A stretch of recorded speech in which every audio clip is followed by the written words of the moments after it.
Aku nggak nyangka rambut biru ternyata cocok untukmu, White.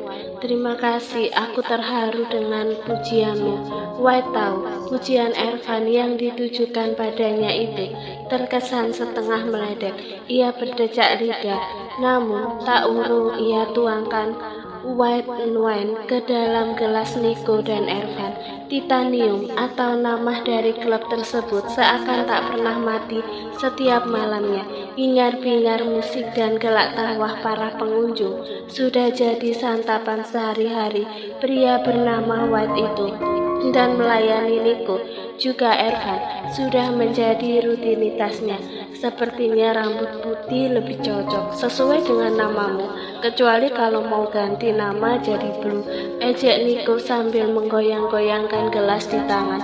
White yang kembali mendapat ledekan hanya berdecak lidah. Ia sempat melayani seorang perempuan di samping Ervan sebelum kembali ke hadapan dua pria itu lalu berkata, "Akan aku pertimbangkan saranmu, Pak Nico yang terhormat." Selorohnya diiringi kekehan. Rambut putih lumayan bagus juga. Nico mengedikkan bahu sebelum meneguk minuman di tangannya sampai habis. White dengan senang hati menuangkan anggur putih lagi ke dalam gelas Nico. Hari Sabtu kemarin, Nico habiskan di dalam rumah setelah mengajak Feli berkeliling komplek. Tapi ia tak biasa lama-lama dilingkupi kesendirian, apalagi di rumah yang terasa menyesakkan dada. Semakin ia sering bertemu Laika, semakin timbul kekesalan dan rasanya ingin marah-marah. Apalagi yang terlintas di kepalanya adalah Laika mengabaikan dirinya dan malah menghabiskan waktu bersama Keanu malam itu. Wow, sungguh disayangkan. Banyak cewek yang melirik kalian, tapi dianggurkan begitu saja. Suara lelaki yang tidak asing terdengar dari samping Nico. Keanu baru saja tiba lalu duduk di sana dengan wajah cerah setelah memukul pelan bahu kedua sahabatnya. Nico mendengus. Baru saja nama Keanu terlintas di kepalanya. Kini orangnya sudah ada di samping dia. Untung sahabat, kalau bukan sudah dia usir jauh-jauh. Sedangkan Ervin hanya tertawa lalu menjawab, "Tunggu aja berat, kita belum beraksi." Ngerti maksudku bukan? Tentu Keanu hafal betul sikap mereka. Diam-diam minum namun mata jelalatan memindai siapa kira-kira dari sekian banyak wanita cantik yang akan mereka bersamai. Tentu saja tanpa mereka minta, lebih seringnya para wanita datang dengan sendiri kepada mereka. Di antara ketiga pria itu, Keanu termasuk yang masih waras akal pikirannya. Keanu mengakui dia bukan lelaki suci, tapi bergonta-ganti teman tidur bukanlah kebiasaannya. Aku enggak.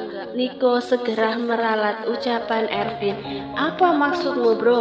Jangan sok-sokan mau insyaf ya. Aku enggak yakin dengan yang satu itu." Ervin meragukan keputusan Nico. "Terserah." "Ya enggak asik." Ervin meneguk minumannya, entah gelas keberapa. Sedangkan Keanu diam-diam memperhatikan raut wajah Nico yang tak terlalu jelas akibat penerangan yang remang-remang. Walau lama tinggal di Australia, tapi ia tak sampai lupa bagaimana karakter sahabatnya itu. Nico sendiri datang ke Titanium ini bukan untuk mencari wanita. Ia sedang malas menyentuh mereka, dan kalau dia malas atau jenuh, bisa dipastikan hasilnya akan sama seperti di restoran beberapa hari lalu. Lain kali kamu nggak diizinkan bawa Leka selain urusan pekerjaan. Nico melirik sekilas pada Keanu dengan tatapan kian menajam. Sedangkan Keanu yang mendapat larangan tersebut mengangkat bahunya cuek. "Makan malam juga termasuk urusan pekerjaan. Aku peduli dengan bawahanku, bukan makan malam aja." "Apa maksudnya kalian pergi nonton?" Hei, Keanu geleng-geleng kepala. Paman macam apa yang gak peka pada keponakannya sendiri? Dahi Niko mengkerut. Maksudmu, aku cuma mau menghibur dia. Itu aja, gak mungkin membiarkan sekretarisku murung. Kenapa Leika murung? Dan apa maksud jawaban Keanu itu? Niko bertanya-tanya dalam hati.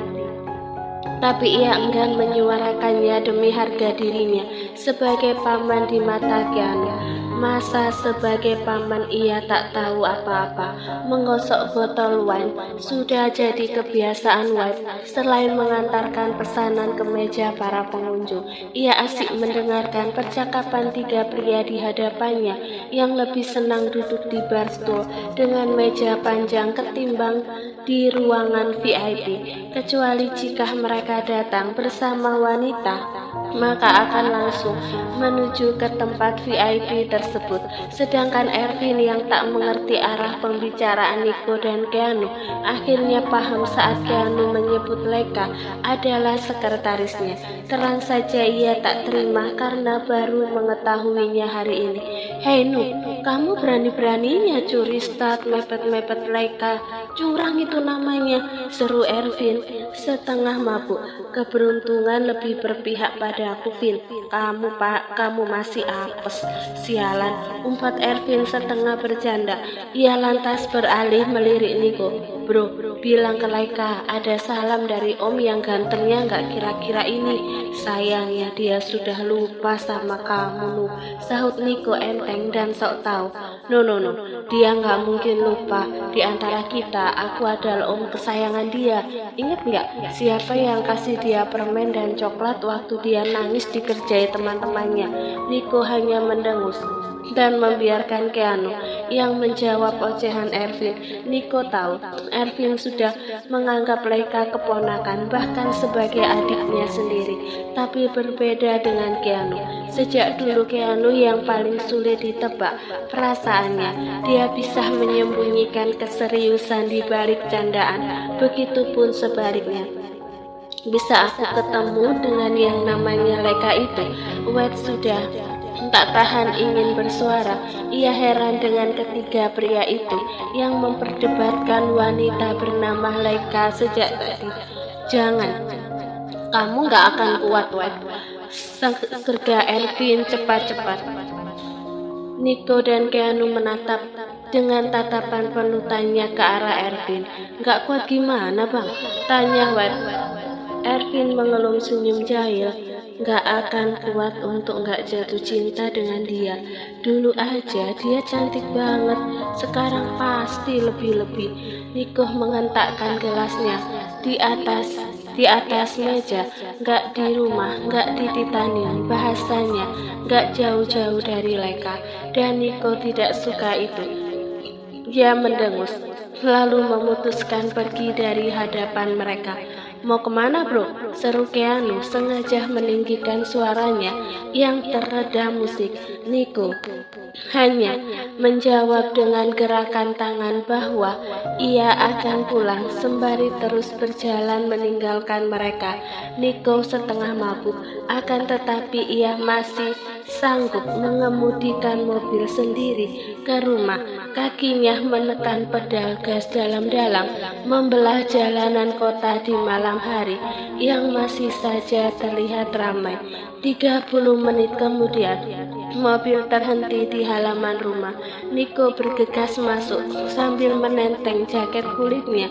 Ia pikir Leika atau Bi Asri sudah mengunci pintu, tetapi Niko terkejut.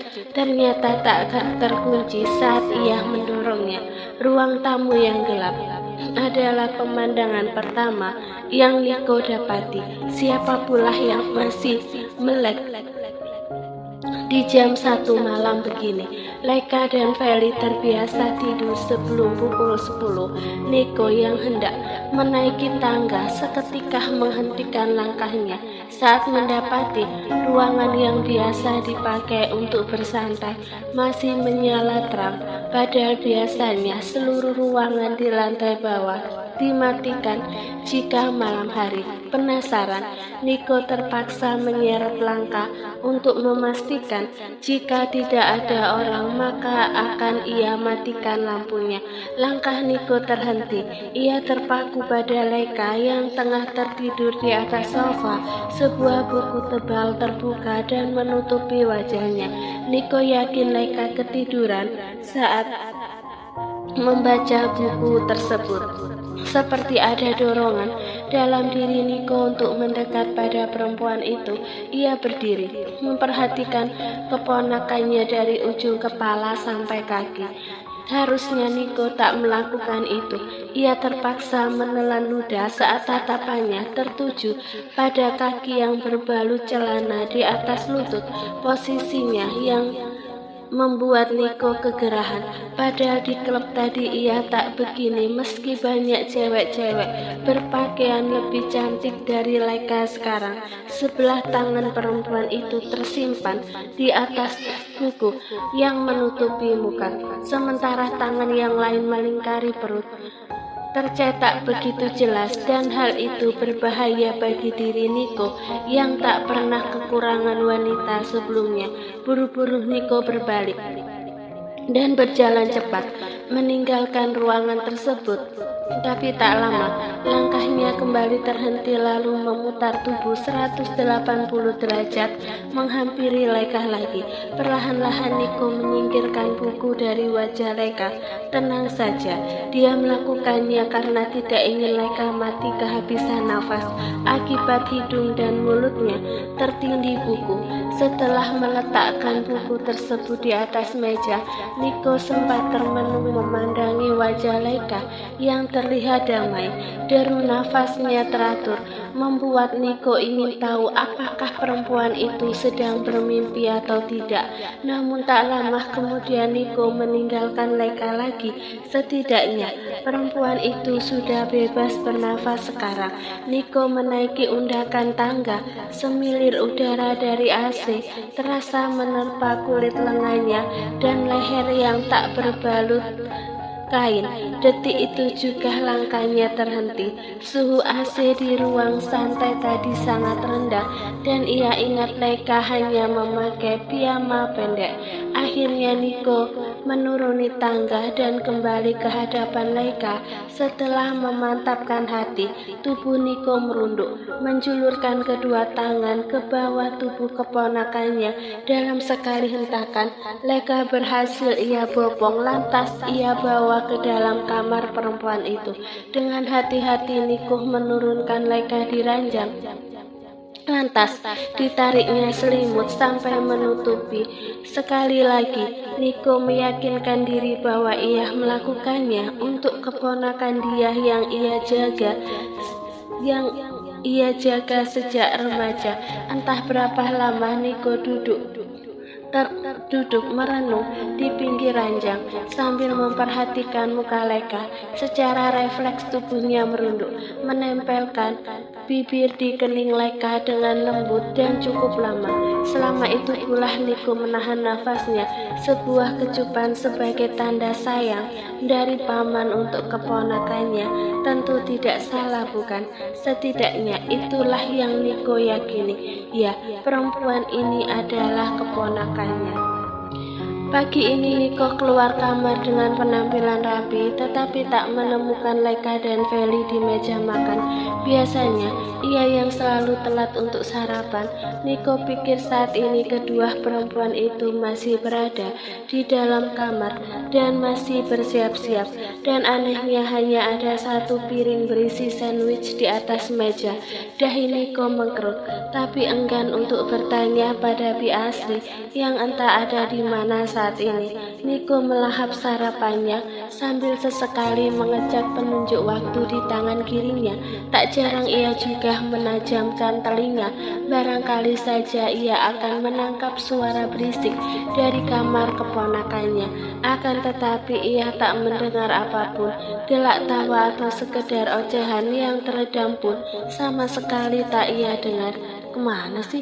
Jangan sampai Leka berleha-leha dan membuat Niko kesiangan ke kantor. Niko menghembuskan nafas kasar, lalu menandaskan satu gelas air putih.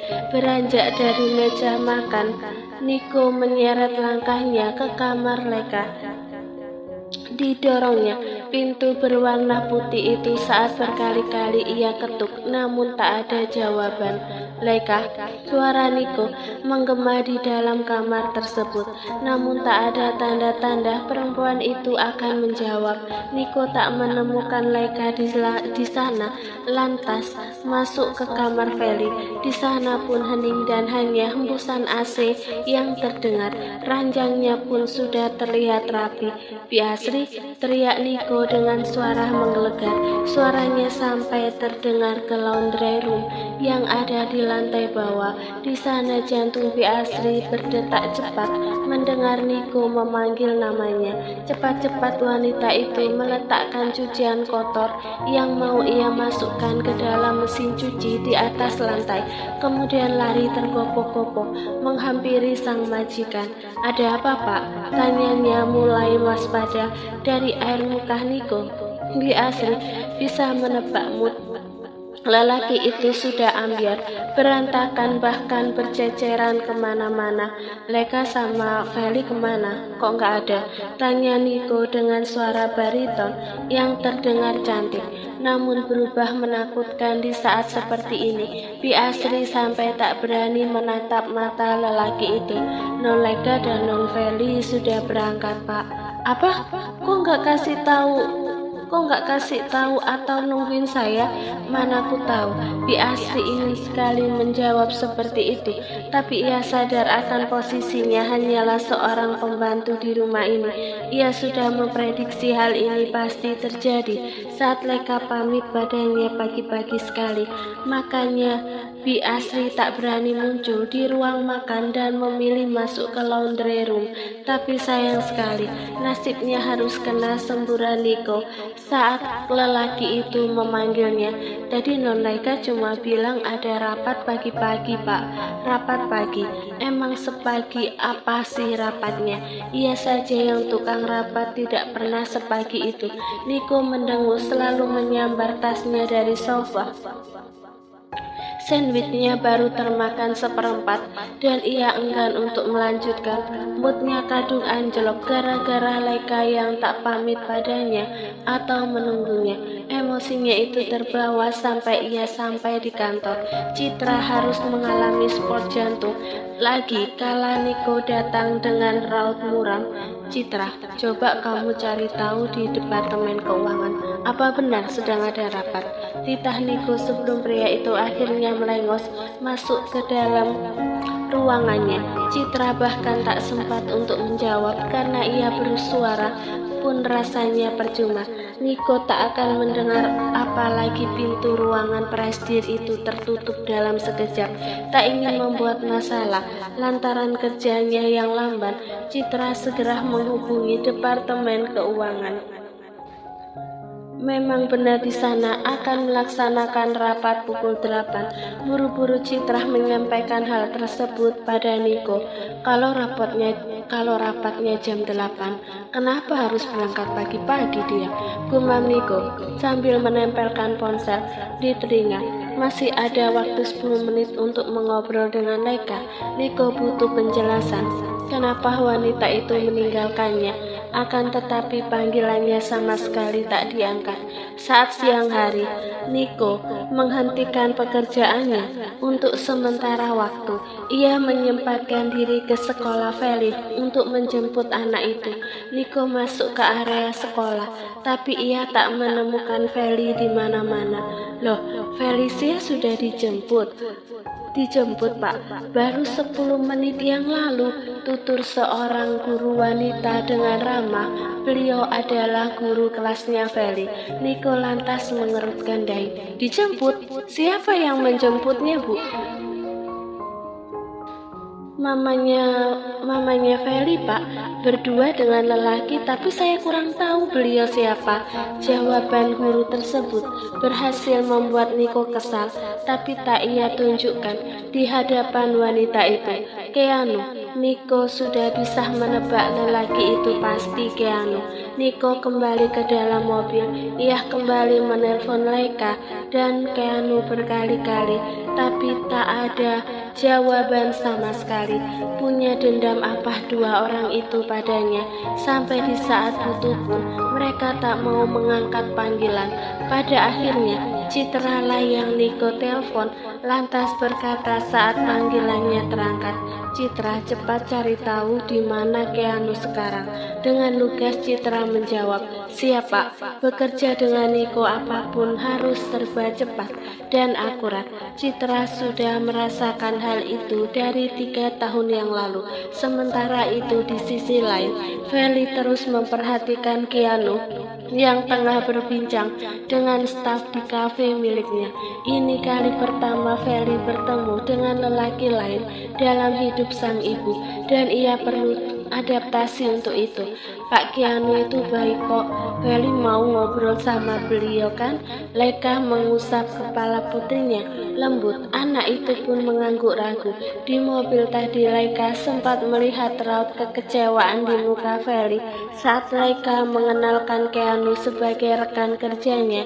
Leika tahu saat itu Feli pasti berharap lelaki itu adalah papanya, dan hal tersebut membuat Leika makin merasa bersalah. Leika mengeluarkan ponselnya yang bergetar. Terpampang nama Nico di sana. Entah keberapa kalinya Nico menelpon, tapi ia enggan mengangkat. Pada akhirnya dia membiarkan saja ponsel itu tergeletak di atas meja.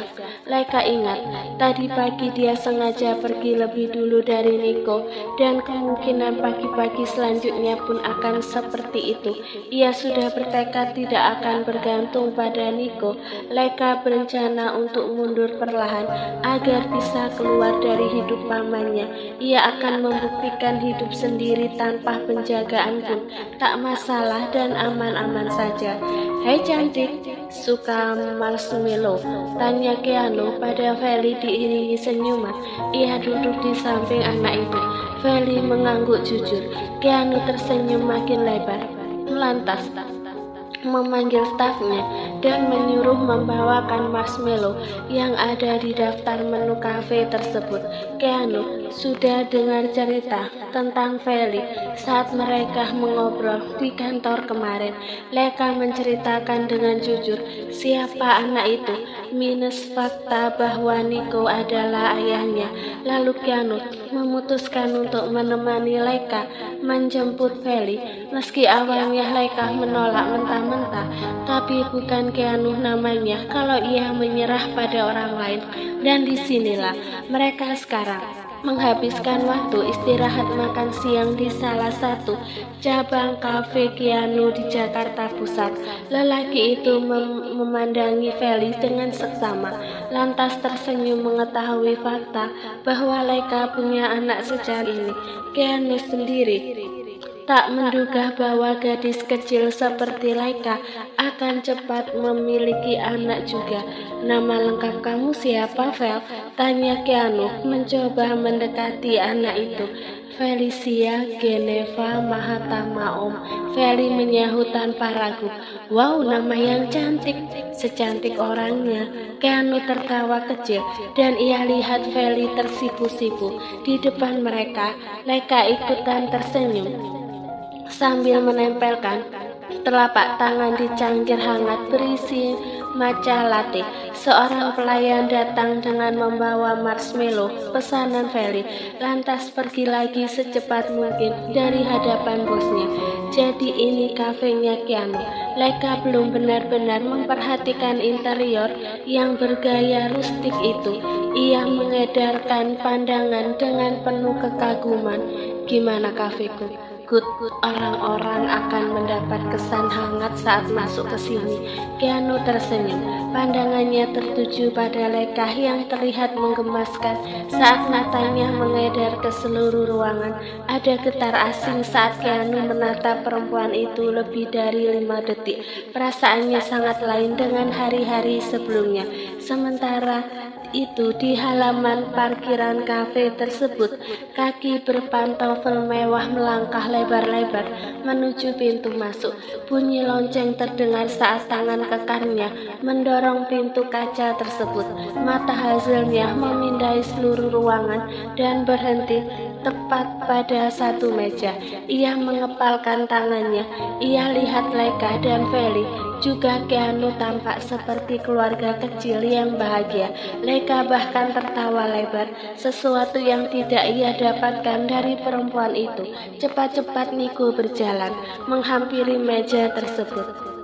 Laika, pulang denganku sekarang.